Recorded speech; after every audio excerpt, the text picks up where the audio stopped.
En manchette aujourd'hui, c'est un nouveau drapeau rouge qui est levé pour le dossier de Chalk River et un surplus de plus d'1 million de dollars à Val-d'Or. Le TVA Nouvelle Midi commence maintenant.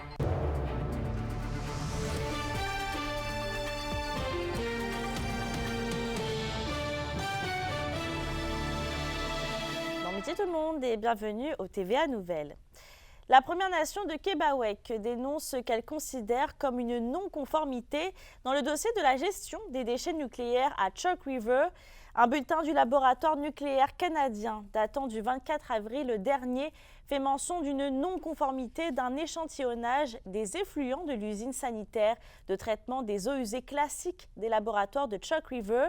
Et en ce sens, la Nation interpelle la Commission canadienne de sûreté nucléaire et le ministre Steven Guilbeault sur l'urgence du dossier. Québec rappelle que les impacts possibles pourraient avoir sur les installations sur le bassin versant de la rivière des Outaouais et recommande donc une enquête approfondie qu'elle soit réalisée sur des mesures de conformité. Elle exige aussi une transparence et une reddition de comptes de la part de la compagnie exploitant les laboratoires de Chalk River.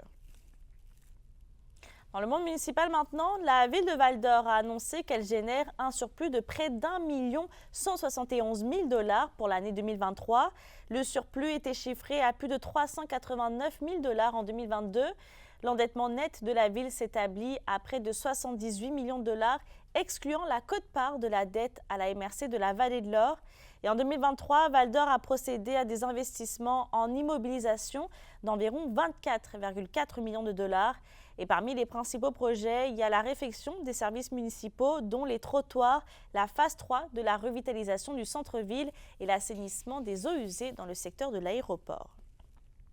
Et d'ailleurs, toujours à Val-d'Or, la ville étudie la possibilité pour les citoyens d'avoir des poules pondeuses partout dans le territoire. Ça a été déclaré hier également lors du conseil de ville. On rappelle que cette initiative est déjà permise dans les zones agricoles et l'élevage de poules était toléré en milieu urbain depuis quelques années. On passe en éducation maintenant. L'Université du Québec en Abitibi-Témiscamingue reçoit des étudiants de l'Université du Québec à Montréal. Et ça, c'est dans le cadre de l'École du Nord. Et Kimberly, c'était la première édition de cet événement. Tout à fait, Mélissa. En fait, c'est un projet de collaboration qui va permettre aux étudiants en création numérique de l'UQAT et de l'UQAM de faire un projet commun en lien avec le lac Ossisco. Donc, c'est ça. De plus, le but, c'est de créer, d'en apprendre aussi un peu plus sur le lac Ossisco, tout en considérant les enjeux environnementaux et sociaux. Donc, le résultat peut soit être un projet d'aménagement temporaire, comme ça peut être aussi une œuvre artistique. Donc, bref, c'est un exercice qui permet aussi de trouver des pistes de solutions tout en élaborant ce projet. Donc, on se concentre vraiment sur le processus plutôt que le produit final. Et l'École du Nord aussi est en collaboration avec le collectif du territoire qui, rappelons, a justement pour but de revitaliser le lac Ossisco à l'occasion surtout du 100e anniversaire de la ville de Rouyn-Noranda en 2026. Bref, selon l'UQAT, ça va être une expérience très enrichissante pour les élèves. C'est une expérience qui est vraiment professionnalisante jusqu'à un certain point. C'est l'occasion aussi de pouvoir travailler sur un projet pendant une période de temps très courte, donc de faire sortir les idées, de brainstormer le plus rapidement possible pour arriver avec des projets qui, dans un contexte peut-être plus long, n'auraient pas émergé de la même façon ou ne se seraient pas présentés de la même façon. Donc, c'est une expérience hyper enrichissante. Puis pour nous, comme professeurs aussi, ça nous permet d'observer aussi tout le processus de création puis comment ça peut émerger aussi durant cette semaine-là. Donc voilà, cet événement qui s'intitule l'École du Nord, ça se déroule pour toute la semaine avec d'autres activités prévues à l'horaire, dont des conférences. Et justement, ce matin, j'ai pu discuter avec des étudiants de l'UQAM et de l'UQAM pour avoir leurs impressions sur l'événement lors d'une visite guidée ce matin, juste ici au lac Ossisco. Donc, je vous présente un reportage complet ce soir au TVA de 18h. Merci, Kimberly. La ville d'Amos appuie le club de l'âge d'or Arikana dans sa recherche d'un soutien financier pour la réparation de son immeuble. Cette initiative a été annoncée lors du conseil de ville hier et plus de 2300 signatures ont été récoltées en faveur du maintien de ce bâtiment. La ville rappelle que ce lieu est important pour les personnes aînées puisque ça permet d'avoir un lieu de rassemblement pour participer à la vie active de la communauté.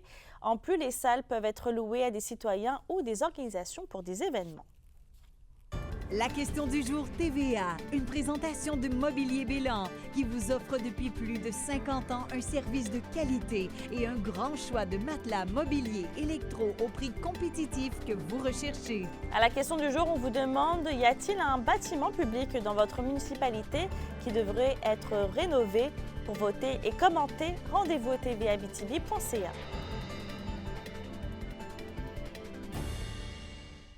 Et c'est aujourd'hui la journée nationale de l'audition.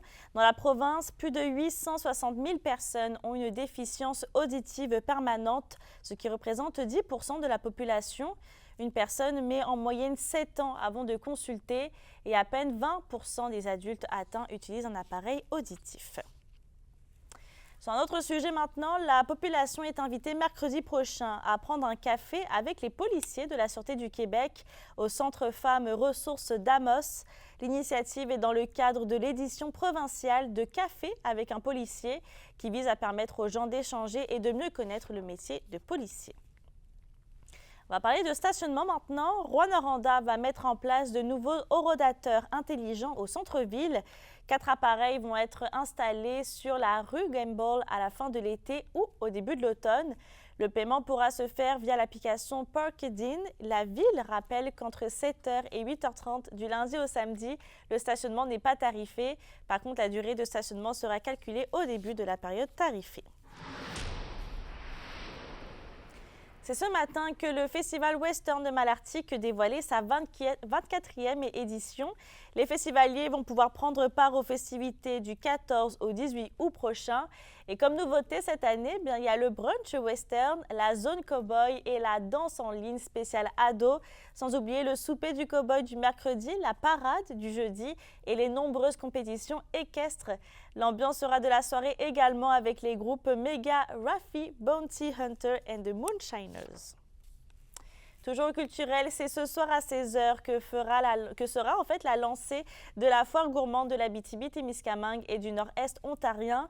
C'est sous le thème Notre foire que sera présentée la programmation de la 22e édition de l'événement qui se tiendra du 16 au 18 août. Et ce sont une cinquantaine d'agro-transformateurs de l'Abitibi-Témiscamingue et du Nord-Est ontarien qui sont attendus lors de l'événement. Plusieurs artistes de la région et de la province se vont fouler les planches du festival en soirée pour offrir des prestations musicales aux festivaliers. Et on reste au culturel puisque l'autrice Christiane Desrivières présente son deuxième ouvrage, deuxième livre du nom d'un crépuscule à l'autre deux. Elle invite la population de l'Abitibi-Témiscamingue à son lancement officiel qui va avoir lieu lors de la 48e édition du Salon du Livre de l'Abitibi-Témiscamingue. Ça se passe à l'Aréna Nicole-Otto de Lassar et ce sera le samedi 25 mai à 18h au kiosque des auteurs régionaux. La suite et finale d'un crépuscule à l'autre, mais cette fois-ci l'accent sur les relations d'amitié. Il sera disponible chez la majorité des librairies de la région de l'Abitibi-Témiscamingue. Toujours voulu écrire. Moi, je suis une grande lectrice depuis aussi longtemps que je me souvienne. J'ai toujours lu. Puis, j'ai toujours voulu écrire. J'ai écrit des chroniques, j'ai écrit des trucs au cours de ma vie. Puis, c'est en 2021, en août 2021, que là, je me suis dit, OK, je m'y mets pour vrai. Puis là, j'avais écrit mon premier, puis j'ai écrit mon deuxième. Puis là, j'ai plein de projets en tête. Fait que c'était vraiment, c'est là depuis toujours, c'était de prendre le temps puis pour le faire, pour vrai. Dans le fond, d'un crépuscule à l'autre deux, c'est la suite du premier livre dans lequel il y avait Charlotte et Maëlie mère et fille qui devaient renouer des liens. Donc, dans le deuxième, c'est vraiment la suite de Charlotte et Maëlie qui sont dans leur relation d'amitié, qui vivent des trucs pas toujours faciles. Donc, c'est vers ça que le 2 s'en va, là, les relations d'amitié. Je suis là le 25 mai, c'est mon lancement. Donc, je suis vraiment, j'ai hâte de les voir. Je veux les voir, je veux leur jaser, qu'ils viennent, qu'ils l'aient déjà lu, qu'ils ne l'aient pas encore lu, qu'ils veulent l'acheter. Je veux vraiment leur jaser, donc qu'ils viennent me voir le 25 mai au Salon du Livre. Alexandre Saint-Arnaud de l'école de karaté Wadokai à Rwanda va participer au championnat panaméricain. L'événement va se dérouler à Uruguay, du 23 au 26 mai prochain. Et l'an passé, près de 400 athlètes venant de 25 pays ont pris part dans cette compétition. D'autres élèves ont également participé au championnat national Wadokai le 25 mai prochain à Delhi, en Ontario. Et d'ailleurs, en parlant de karaté, un grand de la discipline dans la région a été honoré cette fin de semaine à Gatineau. Raymond Desjardins, fondateur de l'école de karaté à Val-d'Or, a été intronisé au temple de la renommée canadienne du karaté. Et bien que l'homme soit maintenant décédé il y a 7 ans, il continue de laisser sa marque, notamment par les nombreuses valeurs transmises à ses successeurs et aux élèves à qui il a enseigné cet art martial. Son école, c'était tout pour lui. Il a enseigné pendant 45 ans à des milliers de jeunes. Puis ces milliers de jeunes-là ne traînaient pas dans la rue le soir. Ils étaient dans un dojo où ils apprenaient des valeurs. Ils apprenaient le respect. Ils apprenaient l'honnêteté, l'humilité. Ils apprenaient la confiance en soi, envers les autres, la compassion, l'honnêteté, toutes sortes de belles valeurs qu'il lui a transmises. Pas juste de donner des coups de poing puis de faire des katas. Lui, il était beaucoup pour les liens familiaux aussi, parce que sa famille de karaté, c'était sa famille, c'était une famille. Puis quand on faisait quelque chose, il disait toujours « tous pour un et un pour tous ». Et ça, vous allez voir gravé sur sa pierre tombale. Son épouse l'a fait graver sur sa pierre tombale, parce qu'il y tenait, ils sont tous pour un pour tous. On travaille ensemble pour tous. À la météo, on va profiter du soleil puisque demain, les nuages reviennent normalement dans la région. Donc aujourd'hui, ce sera ensoleillé sur tous les secteurs. En Abitibi, ça pourrait devenir une alternance de soleil et de nuages. Il va faire un maximum de 17 degrés. Pour ce soir et cette nuit, ce sera partiellement nuageux dans la région et on s'attend à un minimum de 4 et 6 degrés. Avant de se quitter, les finalistes du concours du Festival d'humour de l'Abitibi-Témiscamingue ont été dévoilés. Il s'agit de Jay La Liberté, Anne-Sara Charbonneau et Guillaume Boldoc. Sur ce, je vous souhaite de passer une belle journée et on se retrouve tout à l'heure.